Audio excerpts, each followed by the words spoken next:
Welcome to the Africa Leadership Dialogues. Once again, it's great to have you with us. I'm Julie Gichuru. Now this week we delve into the youth factor on the African continent and we speak to Chinwe Effiong, who heads Junior Achievement in Africa.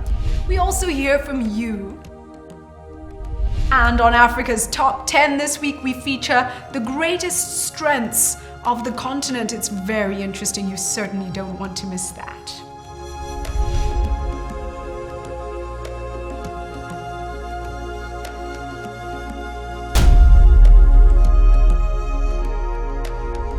Now, some people have described the youth bulge in Africa as its greatest asset, but also its biggest challenge. With a growing population of young and vibrant people, all desperately seeking opportunities, how can Africa best appreciate, utilize, and reward this significant human resource base? Now, we spoke with young global leader Chinwe Effiong. She's also a motivational speaker, a writer as well, and she heads the Junior Achievement in Africa. She shared her views with us. Let's take a look.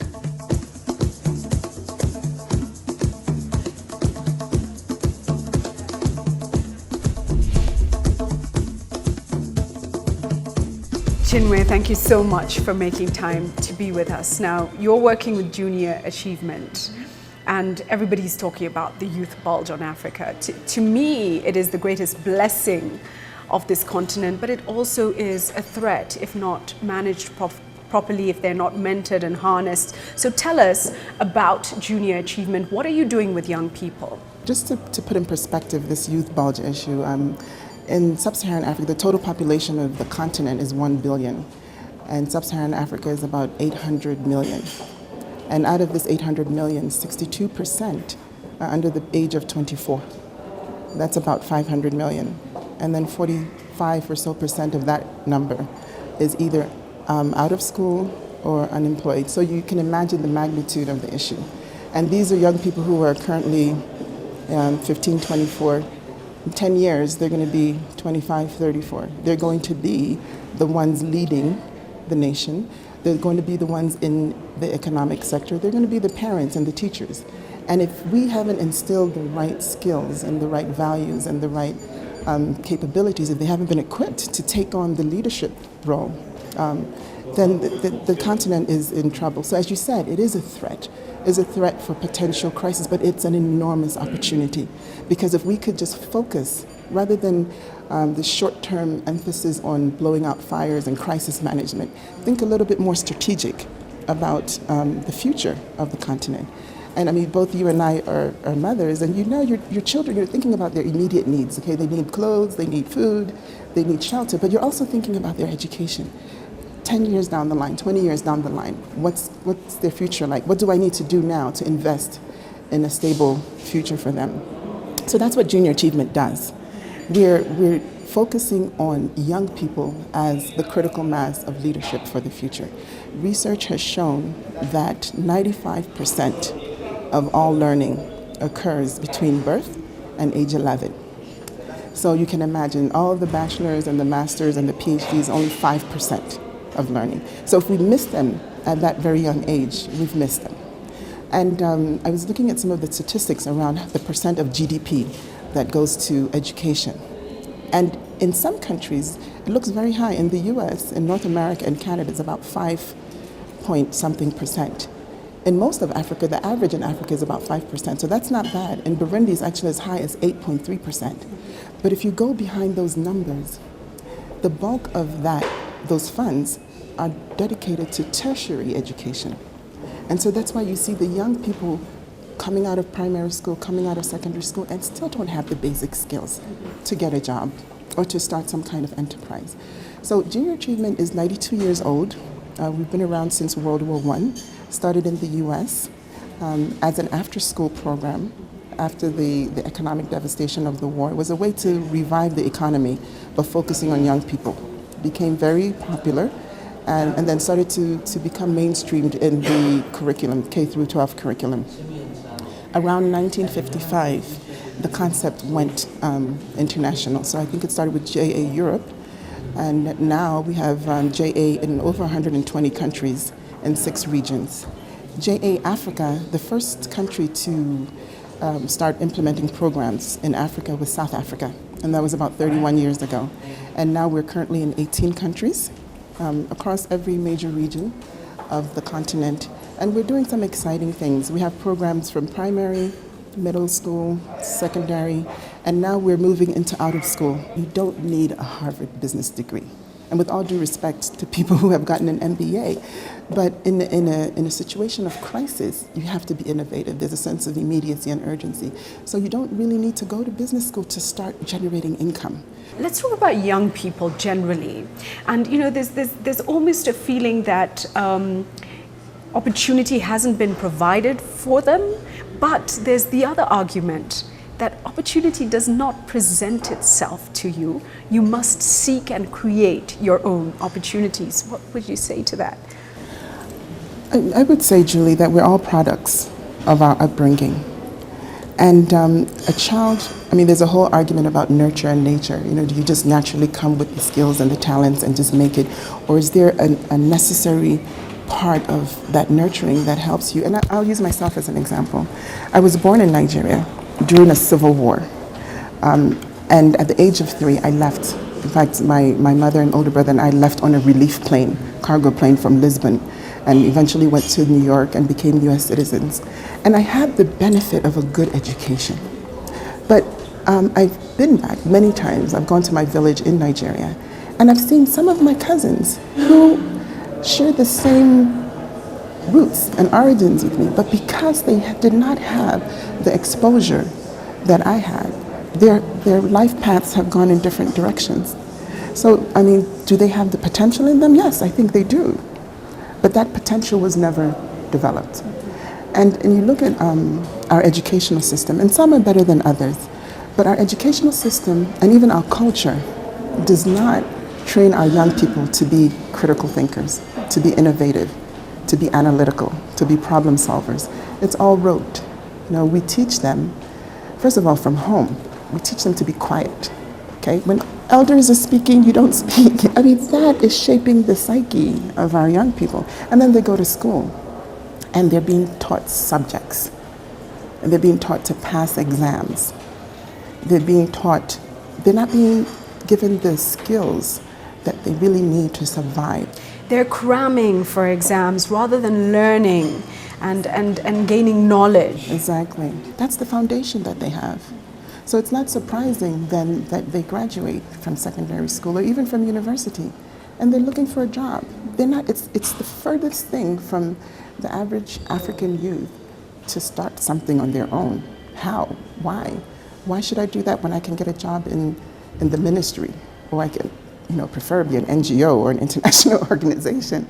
So the concept is so foreign unless we really, and so what we're trying to do is re-socialize, not just the young people, but the educational system. And we work very closely with the Ministry of Education to help, not just to replace what the ministry is doing, but to complement and to collaborate, and hopefully to get entrepreneurial thinking back into the curriculum. Let's talk about your partnership with government. I'd be fascinated to know, how do government ministries receive you when you come in with these ideas of going into schools and, implementing what you've described as really re-socialization programs?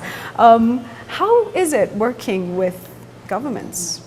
I'll start by saying most of them are very welcoming.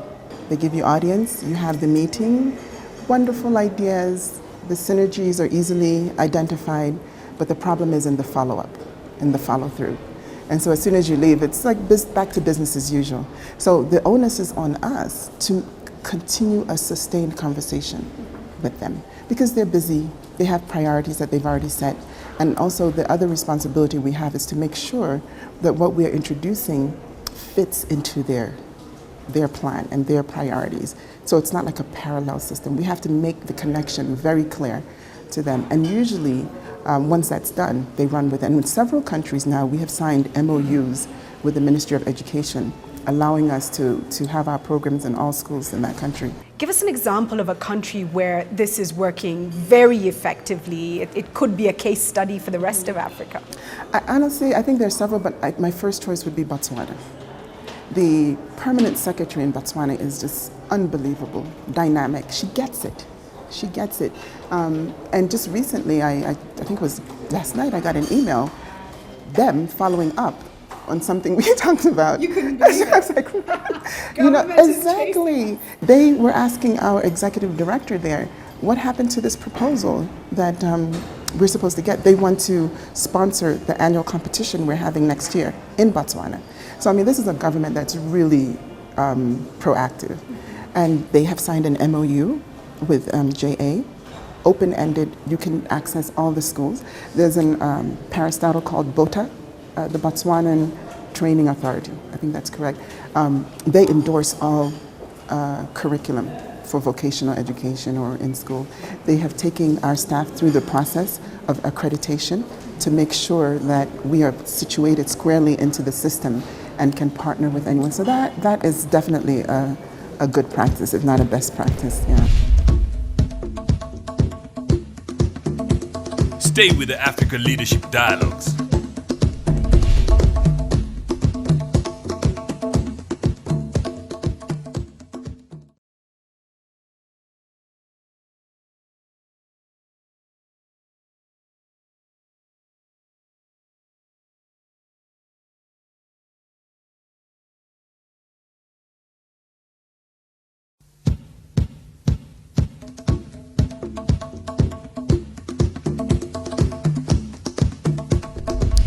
Welcome back to the Africa Leadership Dialogues, now still on the way. Africa's top 10, and this week we're looking at the greatest strengths of the African continent. But first, let's get back to Chinwe Effiong, a passionate African woman working with the youth on the continent. Let's get her views on youth and development.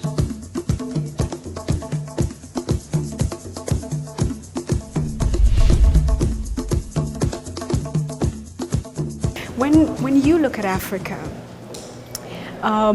we have obviously countries at different levels of democracy across the continent, but it seems like we are moving forward. What do you think are the three most important attributes for African leaders today? I think the first has to be self-awareness. Self-awareness and self-respect, and I'll explain that. For centuries, if you want to go all the way back to colonialism, everything African was wrong. Okay, our systems of government were wrong, our language was wrong, our culture was wrong. Or so we were told. Or so we were told. And we've imbibed that on an individual level as well as on a corporate level. And so, you know, from the 60s, there was this whole movement, decolonization movement. And so we got independence. We got independence on paper. We have our own flag. We're now sovereign nations. But psychologically, we didn't have the independence. And thus came neocolonialism or imperialism, economic imperialism. And still that continues today because now we have China. And, you know, God bless China for helping us with technological development. But our leaders still don't get it. They still don't understand that we have to position ourselves, even as we're negotiating with China, to make sure that we're not creating a new kind of colonialism. What is in our interest in this relationship? And how do we make sure that that interest is protected? So I think that's what I mean by self-awareness and self-respect. And rather than self here defined corporately, not individually. I think that the next thing would be long-term vision. And we were talking about that a little earlier. And that is, you know, just as we as parents look at a longer-term approach, as a leader, you have a responsibility to your nation. You have a responsibility to meet their immediate needs, and you have a responsibility to make sure that the future of your nation is, at least within your power, on stable ground, making the proper investments in education, in diversifying the economy, and not just having a narrow short-term view. And I think the third would be inclusiveness. again, I love the analogy of a parent because maybe that's my greatest challenge, is I went to Swaziland. And that's another example, a great example. Met with the Prime Minister, and he had a press briefing. And afterwards, he said, let's go into my office. And very down to earth man. And he said, what else does JA think we can do? And they're very supportive of education and of our programs. And I said, one of the things I think would be wonderful for a country like yours to set an example is in inclusion of youth, the voice of youth. And throughout this conference, you'll hear that as a recurring theme. They need to know what is going on. They need to be part of decision making. And the assumption that young people don't know anything is false. And even if they don't know, this is their future that we're talking about. So I was on a panel in Ghana, and I was talking about how any responsible father or mother would make sure that his or her children understand what the family assets are, who the family friends are, and who the enemies, and what land belongs to the family, and what land is in dispute, and what are the issues. And if the father doesn't do that, what happens is when the father dies, the children start to fight. And that's because that inclusion wasn't there. The sense of let the people come, and even in traditional African societies, we had the village meetings where the chief would come out and talk with the elders, and the elders would communicate with the villagers, and even the women and the children, and they were all part of this process. I know there are some African societies that were more hierarchical, but I think the vast majority can identify with this. But somehow this has changed in modern society, and that inclusion is a big missing piece. Okay, very interesting. So if we do have leaders who embrace those and other attributes, how do you see Africa's development and growth over the next 10 years? Paint a picture for Africa, the picture that you have of Africa 10 years from now. It's an amazing picture. If you think of it, I think 7 out of the 10 fastest growing economies are in Africa. So already you can see the momentum building. It's a question of sustaining that momentum and making sure that that growth turns into, a benefit for all. So I see an Africa where we cease to be recipients of aid, that we cease to clamor for the next donor assistance, that we become givers of aid. I see an Africa where we are partners in international trade, that the terms of trade are such that are equitable because we are at the table, we are part of the dialogue, we are part of setting the rules. I see an Africa where our resources, the full scope of our resources, not just the oil and the diamonds and the gold, but our material resources that are yet untapped, and our human resources are developed.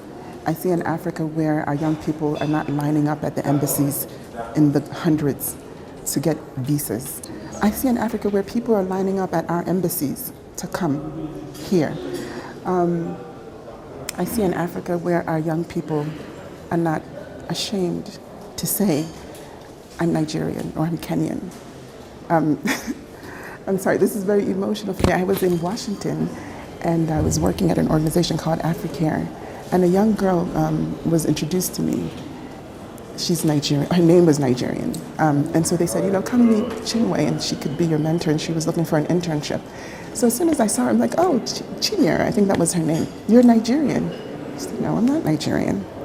I said, oh, okay, your parents gave you a Nigerian name. She said, well, my parents are Nigerian, but I'm not Nigerian. So I said, okay, my dear, I need to just talk with you off the record. He said, you have no other heritage. I don't care what color your passport is. You need to be proud of your heritage. Even in America, you have Jewish Americans and Italian Americans and Chinese Americans. Who embrace their cultures and their exactly.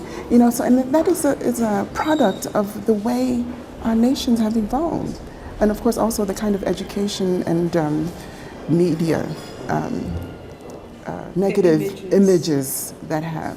But my children are as American as they get. They were born in America, but you ask them, where are you from? I'm Nigerian American. And I don't remember actually telling them to say that, but they have a pride in their culture, and that's I'll stop there. That's very moving, and thanks for sharing that. What is the greatest challenge to getting there, do you think? I think it's psychological, mindset. We just need a paradigm shift, you know, and it's at multiple levels. We need, and all stakeholders need to be part of that paradigm shift. It needs to be from government, you know, re-emphasizing, campaigning and redefining that sense of national identity and pride. It needs to be from faith-based organizations. And Africa is a very religious continent. Africans are religious people, whether they're Christian or Muslim. So the faith-based leaders have a significant role to play in helping to reshape that mentality. It needs to be parents. I think parents cannot be exonerated because those formative years, the most of those formative years are at home, from birth to 5. You know, what kind of values are we instilling in our children? So that paradigm shift needs to be done across. So I think that's the greatest challenge. I think another challenge is just finding the right leaders who really can see beyond their noses and beyond their immediate gratification. You know, how much wealth can you really accumulate for yourself, you know, and think beyond your immediate financial stability.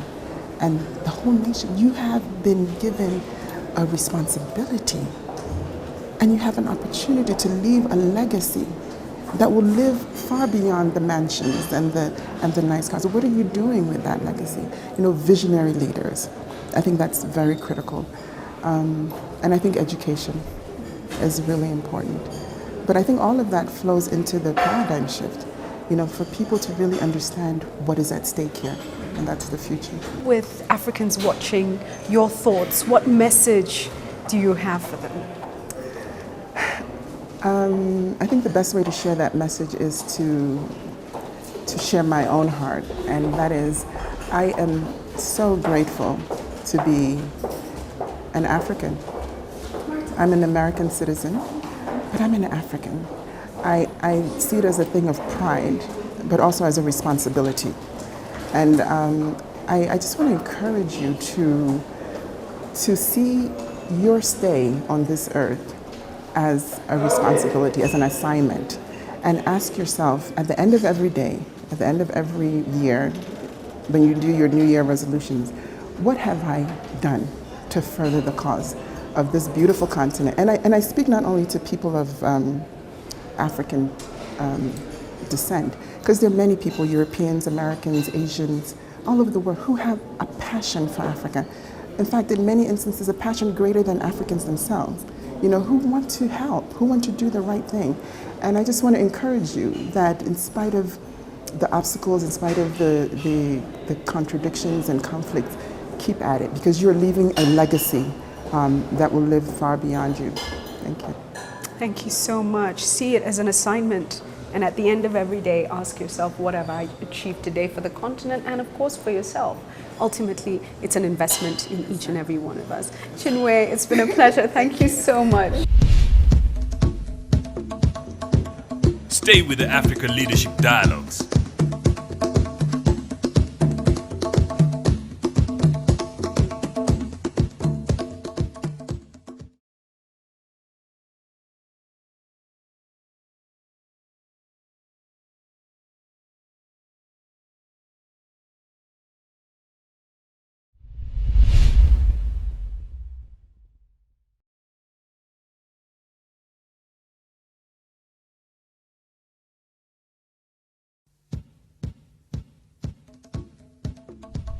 To take part in our weekly hangouts, go to our G+ page, Africa Leadership Dialogues. On Facebook, Africa Leadership Dialogues. On Twitter, @AfricaLD.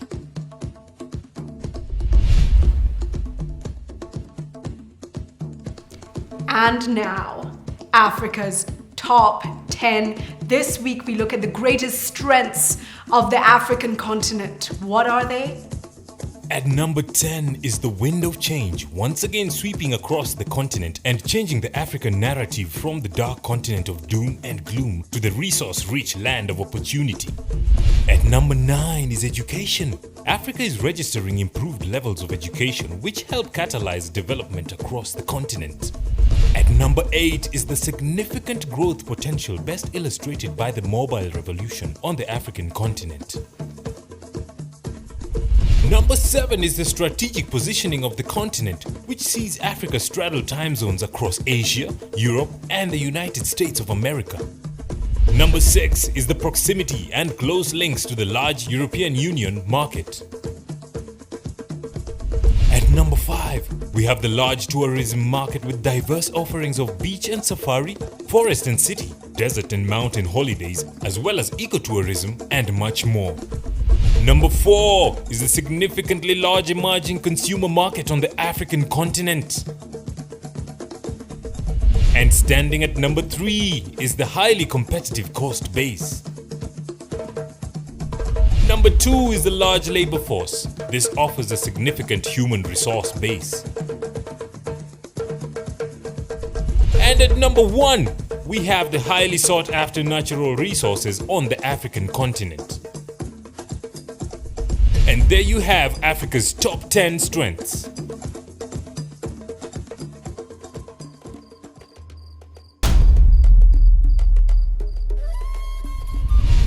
Depending on how we manage our human resource base, numbers 1 and 2 on Africa's top 10 could shift places. What do you think though? This is how you can join the conversation.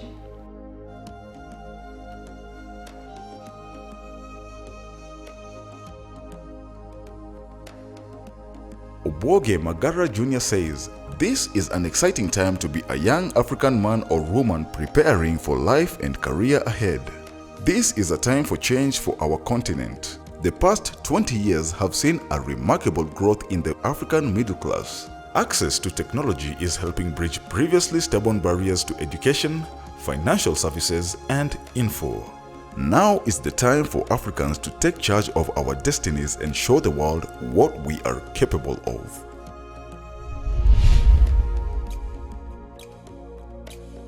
Well, that's it from us this week. As always, it's a great pleasure to be with you. And we leave you with some very powerful words from Rwanda's President Paul Kagame this week.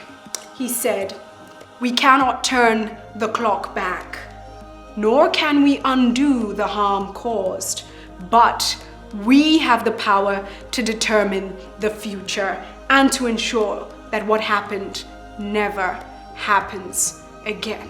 Of course, he was speaking of the Rwanda genocide, but this could easily apply to anybody on the African continent. So remember, you have the power to determine your future and the future of the African continent. What are you going to do with that power?